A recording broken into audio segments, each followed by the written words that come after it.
మహిత ఉండాలి. ఎందుకంటే ఏమి కనపడకపోతే భర్తను ఏమన్నా అంటదా?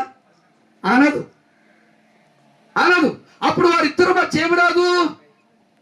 కలహం రాదు, మనస్పర్ధత రాదు. వారి జీవితం ఎలా ఉంటుందట? ఈసారి ఎక్కడన్నా ఇలాంటి ప్రార్థనలు ఏర్పాటు చేసి భార్యాభర్తల మధ్య సమస్య లేనటువంటి వాళ్ళకి బహుమానిత్వం ఇస్తున్నారంటే వీళ్ళకే వస్తుంది అనమాట. కాబట్టి దైవజనుడిగా తెలియజేస్తున్న తిమోతికిని మరి ఆ మహితకు తెలియజేసేది ఏమిటంటే, మీరు ఇరువురి మధ్య ఆ తండ్రి అయిన దేవుణ్ణి ఒక మధ్యవర్తిగా పెట్టుకొని ముందు పెట్టుకొని ఆయన వైపు చూడాలి. కులం వైపు చూడకూడదు, లోకం వైపు చూడకూడదు, డబ్బు వైపు చూడకూడదు, బంధువుల వైపు చూడకూడదు, రాజకీయ నాయకుల వైపు చూడకూడదు. ఆ యేసు వైపు చూచుకుంటూ మనం ముందుకు సాగిపోతుంటుంటే మీ జీవితంలో శ్రేష్టమైన కృప, శాశ్వతమైన ఆశీర్వాదము సమృద్ధిగా మీకు కలుగును గాక. ఆమె నీ మాటలు హృదయాలు ఫలింప చేయను గాక.